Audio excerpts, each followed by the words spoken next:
And this is a barbecue recipe, and it's specifically for the summer months. And what I want to talk about a little bit is that we have all this infrastructure, and we drive our cars, and we pretend that there are no seasons, and that things don't change over time.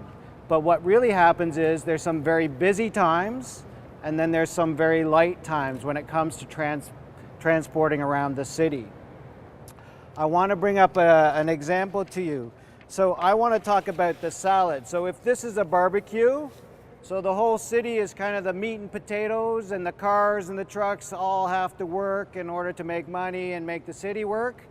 But I want to say, let's add a little bit more salad in there, and in between, a little bit more green in between. And I think there are some opportunities to do that at specific times that doesn't interfere with the meat and potatoes, because we got to be practical here. We want things to work. So this is a recipe for about 2 million people located here in Toronto. And you need to cook this recipe, I think, for about a year. And then within a year, I think the recipe will be ready. I'm showing you here, if you can see in the mirror, this is a map of Central Park in New York. And I used to live in New York, and what's interesting about Central Park is that cars can drive through it during the week, but on the weekend, as you can see from this sign that they post, no cars allowed. So what happens during the week, this is what you see. Can everybody see that? There. Can everybody see that dish? To me, there, right there. And so that's what happens during the week. On the weekend, guess what happens? That road, that infrastructure turns into a place to ride your bike, to go jogging, to meet with friends, just to get around, to go on a carriage ride. It's incredibly magical, and they run marathons through there, and everybody loves the fact that there are no cars.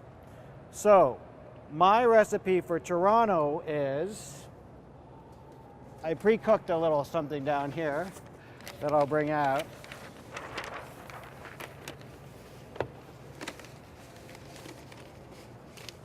Can everybody see this map? I have some samples here that I've already pre-cooked as well that I'll hand out for you to digest while I'm talking. And maybe, actually, maybe somebody can just rip those off.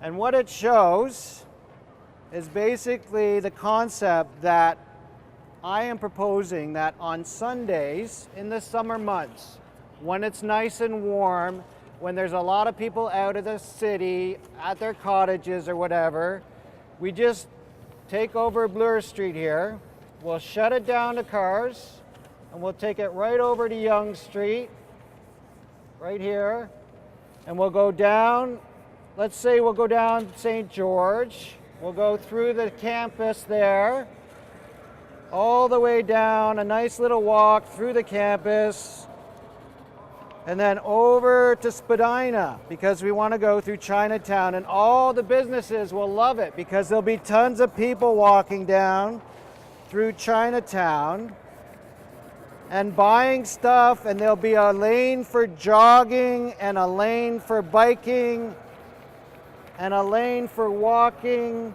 and we'll go all the way across Queen Street here. Where's Yonge? There it is. And we'll go up Yonge again to connect all the way up back to Bloor. And of course, all those struggling businesses along Yonge will love this. And it'll be a big roundabout so that if you want to get some serious exercise, you can do your run. If you want to bike with your buddy, you can do that route. If you want to go shopping with your friends, and all the businesses can pull stuff out onto the sidewalk because they have much more room now. And we just shut it down for Sunday, and all the cars know that they can't drive on Sunday, so they take an alternative route. And they are going to complain, but we're going to make a deal. We're going to say we're going to do a lot of this for the United Way.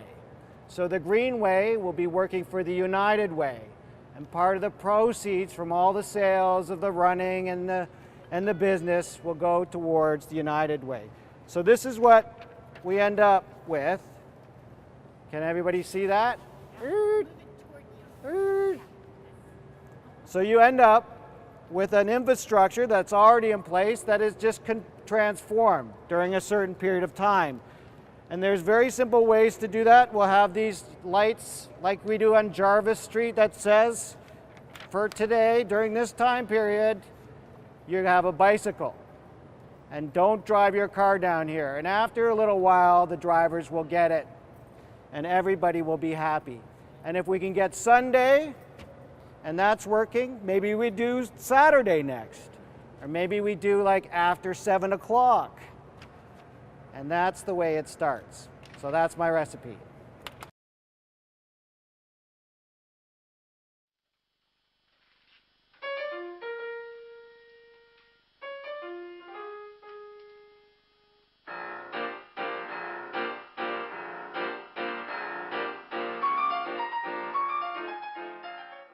I'm delighted to be here, super exciting talking over the sounds of Union Station.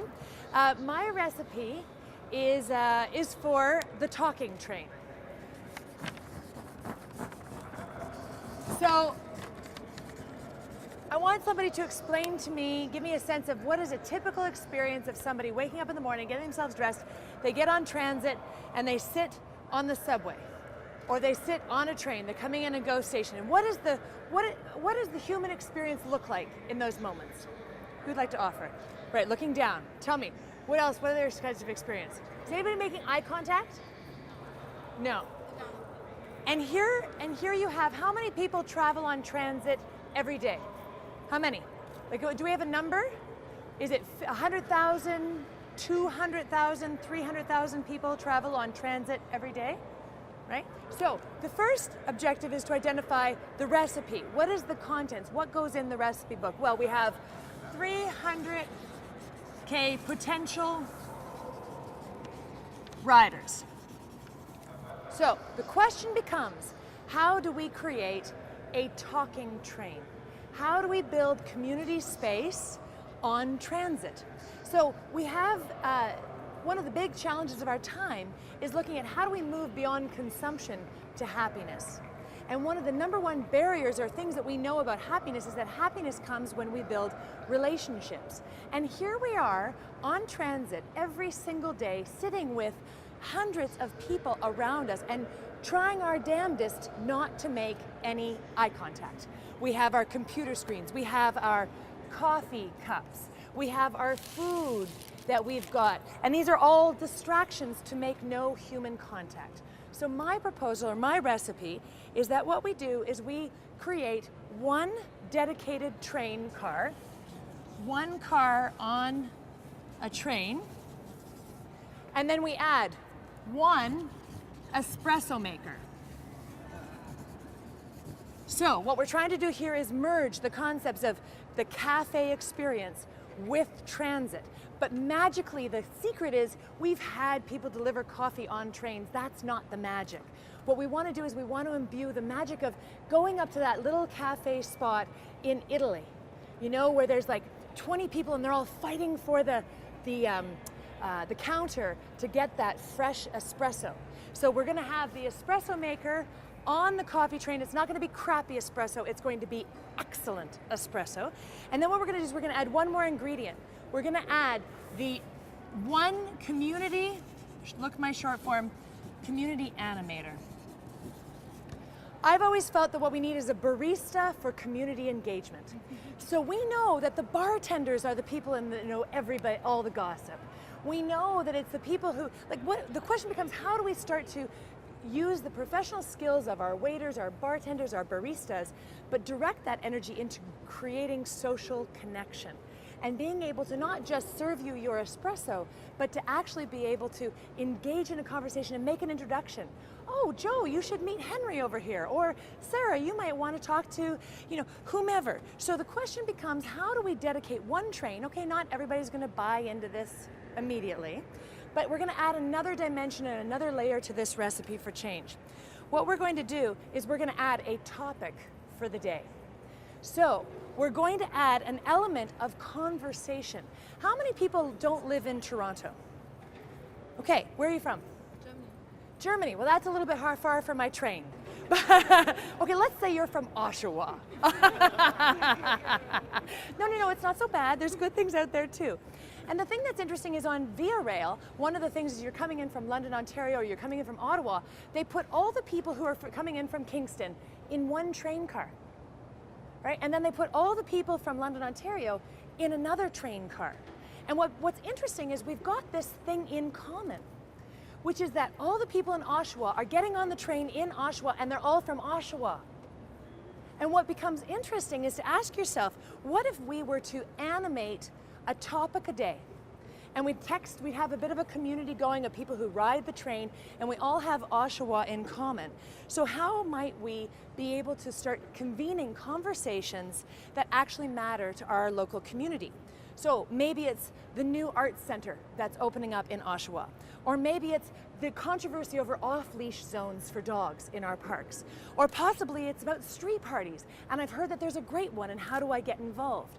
But the question becomes, how do we start to intentionally convene conversations that matter to our neighborhoods and leverage the opportunity of sitting in transit for an hour a day as we're riding those trains and start to build community? Start to build relationship, and start to build solutions for a better neighborhood. So my recipe is that first you need to create the space. The space equals the train car. Then what you need to do is you add a dash of community animation. These are the people that build the social capital and the animation, that build the connection, that make the introductions, that build the social cohesion amongst people. And you know, maybe there's an introduction and it goes nowhere. Or maybe there's an introduction that people go, oh, I do high tech too. Oh, I do this. And all of a sudden, boom, boom, boom, Bob's your uncle. And there's that social cohesion, maybe leading to economic development, maybe leading to a daycare solution for your kids. Maybe it's just that when you go to the soccer field the next day with those kids, that you've actually know somebody and you're starting to weave together the threads of a vibrant, healthy community. And you've got time. What I know from the experience that I've had with the Center for Social Innovation is that if you create the space and then you animate the community, inevitably you have solutions and innovations emerging. So the final product really is civic solutions.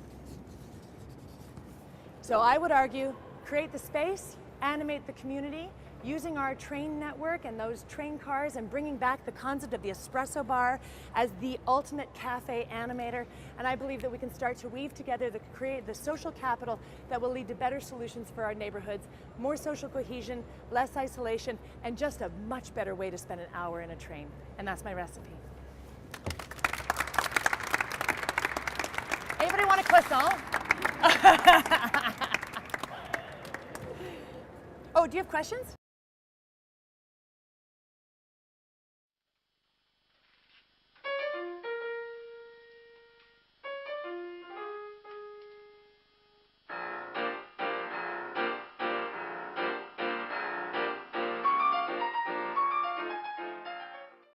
Hi everybody. So today I'm going to talk about a different way to get around Toronto, and it's going to focus on this little tiny bike. So you can see this is a great place to put this bike because it looks so small in this giant room, and that's kind of one of the reasons I came up with this idea for Toronto, which is. We spend a lot of money and energy building infrastructure